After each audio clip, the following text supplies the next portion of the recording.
giant tree crushes a Chevy truck, proving once and for all Chevrolet is not Ford tough.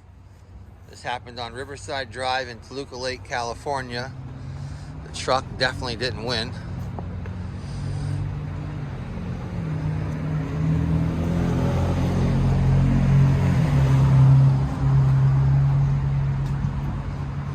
You got rescue crews here taking away the driver.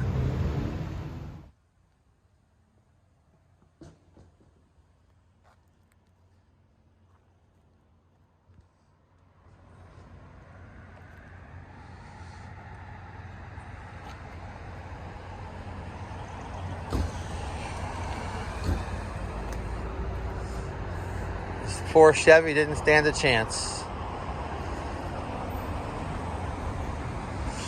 Remember, if you like my videos and enjoy them, please subscribe to my channel.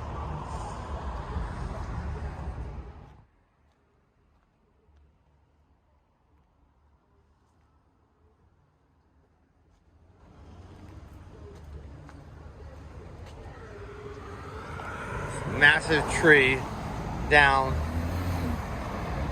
because it was old.